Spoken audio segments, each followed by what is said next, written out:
Merci d'être toujours avec nous et bienvenue à ceux qui nous rejoignent pour cette troisième partie de l'Africa Newsroom. Le plateau est toujours au complet avec nos invités, Mahama Zong, David Gakundi et notre éditorialiste Djemal Taleb. Place tout de suite à notre Zoom consacré ce lundi à la Guinée.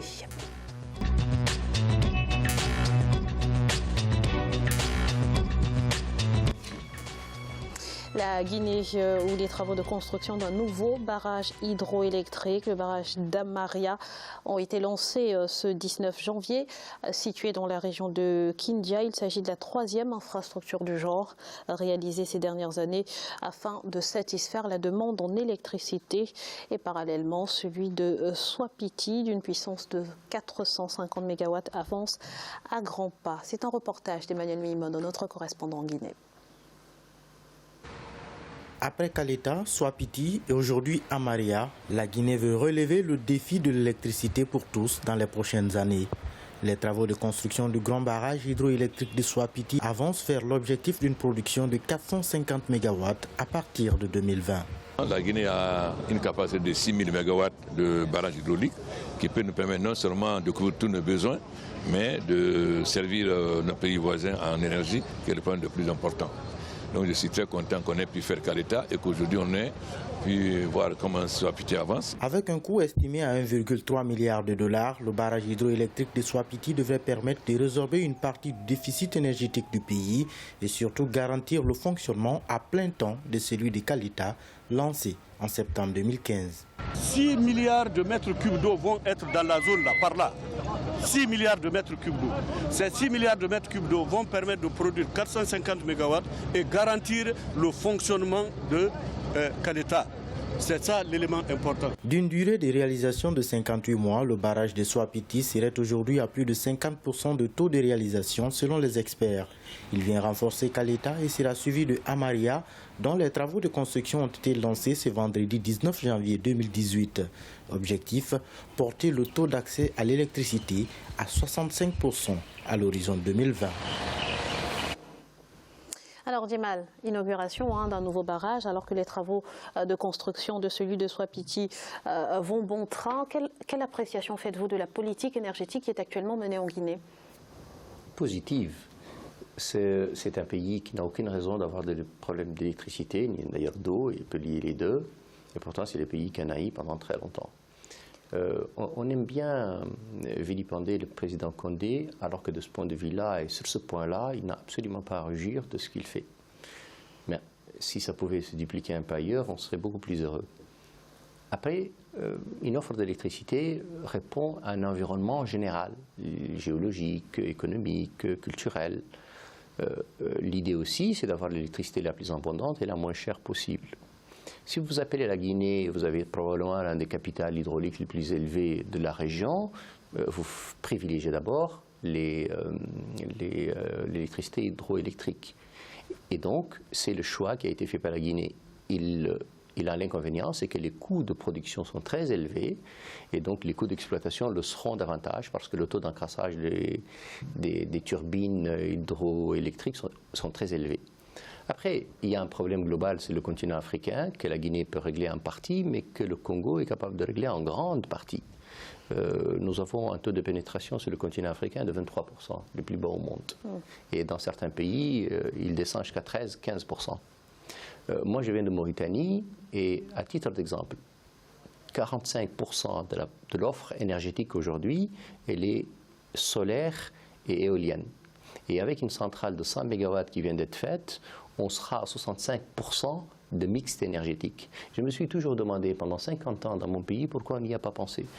Alors vous me direz que la technologie n'était pas la même, parce que les investissements n'étaient pas les mêmes, mais je me suis toujours dit pourquoi on n'est pas capable de comprendre que finalement le choix du tout gasoil, du tout diesel, parce que nous n'avons pas accès au nucléaire, était le seul alpha et oméga de nos États. Pourquoi nous ne comprenons pas que si demain nous n'avons pas des routes qui fonctionnent, de l'électricité qui n'est pas coupée, de l'Internet qui n'est pas coupé, on n'aura pas des entreprises qui fonctionnent. Et qu'à terme, on n'aura pas de valeur ajoutée, on n'aura pas de croissance. L'électricité est sans doute le déterminant le plus important. Bravo aux Guinéens d'y avoir pensé. de le réaliser, parce qu'il ne suffit pas de le penser. Caleta a été, de mon point de vue, une révolution réelle. 450 MW demain, j'ai entendu le président Condé dire que le potentiel est de 6 000 MW, c'est vrai. Mais le potentiel d'un pays comme le Congo-Inga est de 100 000 MW. Et à ce moment-là, ce n'est pas seulement les pays voisins de la Guinée qui vont être servis, mais tout le continent africain. J'ai entendu un intellectuel français ou un ancien ministre français dire « Si vous me donnez 200 milliards, je vous offre de l'électricité. Si vous me donnez 100 milliards, je vous offre moi de l'électricité. » C'est-à-dire 40 milliards pour les turbines, 40 milliards pour les réseaux et 20 milliards pour les postes de transformation. C'est-à-dire que les solutions sur le continent africain existent. Il faut comprendre qu'on est obligé de les mutualiser. Il faut comprendre qu'on est obligé de les mettre rapidement sur le Guinée, que les besoins d'un pays, c'est aussi la solution pour d'autres pays. Le président Condé l'a dit, c'est une réalité. Mais il faudrait que nous comprenions qu'on a besoin d'une vraie autorité africaine de l'énergie.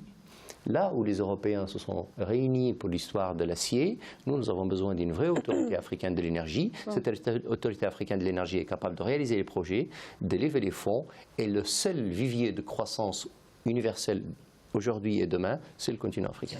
Monsieur Lacondi, je vois que vous avez envie de réagir, allez-y. Tout à fait. Sans électricité, c'est l'obscurité. Sans électricité, il n'y a pas de santé, il n'y a pas d'éducation, il n'y a pas d'innovation technologique. C'est la base du développement.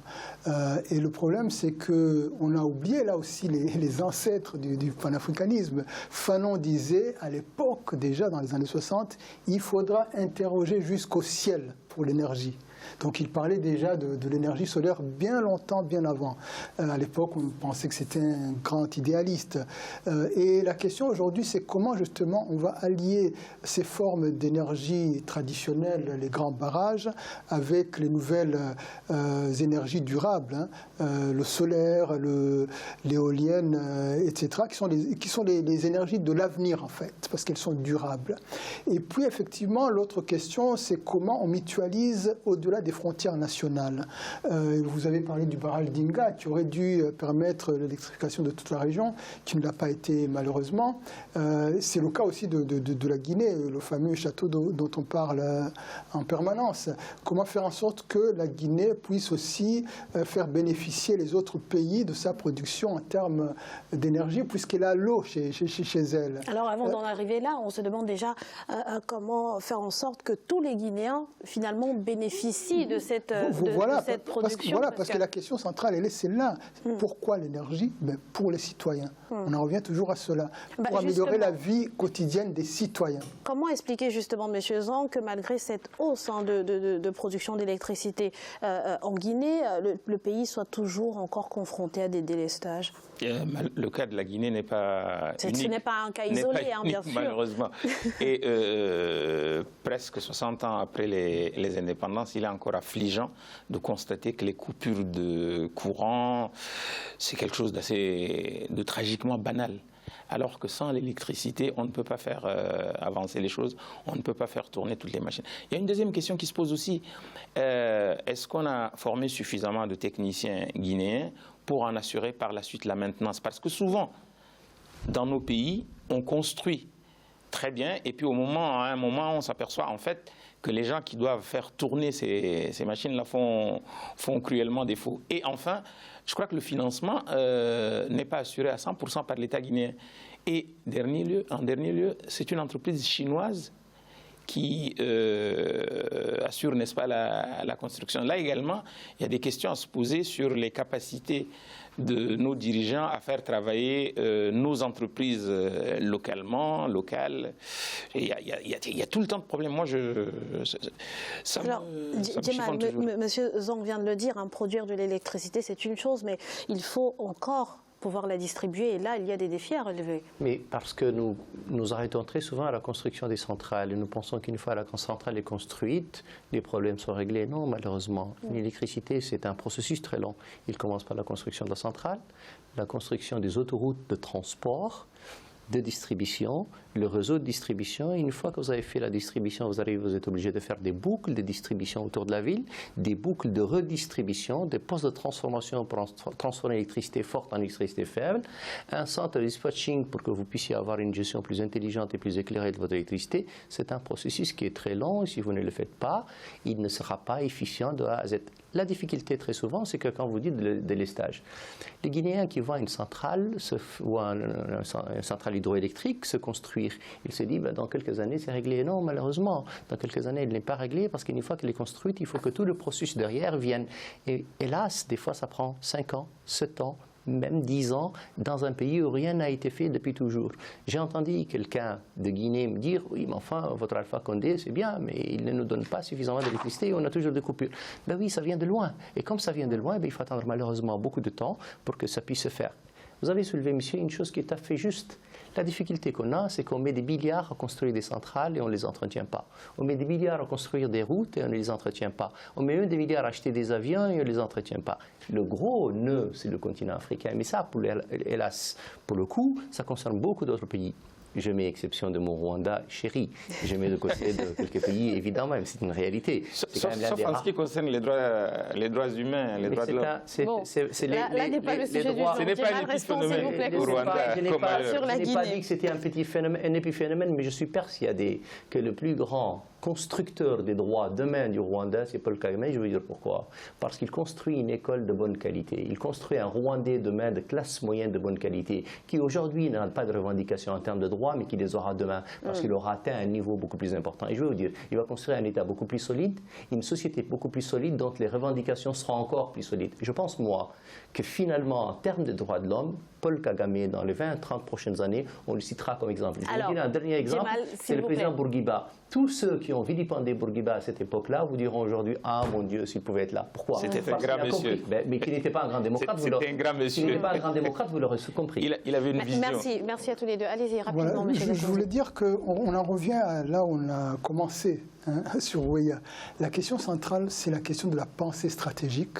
Est-ce que nous avons une pensée stratégique? Parce que le développement, ce n'est pas le développement des choses seulement. C'est d'abord le développement des humains, l'éducation, la santé, les intérêts des citoyens. Mais aussi, on en revient à cette question-là, la question des droits. Contrairement à ce qu'on dit, moi j'ai été au Rwanda après le génocide en 1994. En juillet 1994, j'étais à Kigali, où il faut savoir d'où vient le Rwanda. Alors, monsieur, pardonnez-moi, voilà, mais voilà. le sujet du jour concerne la Guinée, s'il vous plaît. Restons concentrés là-dessus. Exactement. Mais c'est pour dire qu'il faut toujours savoir qu'on ne peut pas avoir des droits politiques si on n'a pas le premier des droits, qui est le droit d'exister, le droit de vivre. Ce sera le mot de la fin. Merci infiniment, monsieur David Gakoundji, d'avoir été avec nous sur ce plateau. Je rappelle que vous êtes enseignant. Merci à vous également, monsieur Mamazong, d'avoir été là. Je rappelle que vous êtes vous aussi enseignant-chercheur. Merci d'avoir répondu à notre invitation et merci à vous, Djemal. Merci beaucoup. Merci Graziella et bonsoir à ceux qui nous ont regardés. Merci à vous, chers téléspectateurs, pour votre fidélité. Restez sur Africa 24 dans quelques instants, le journal de la rédaction.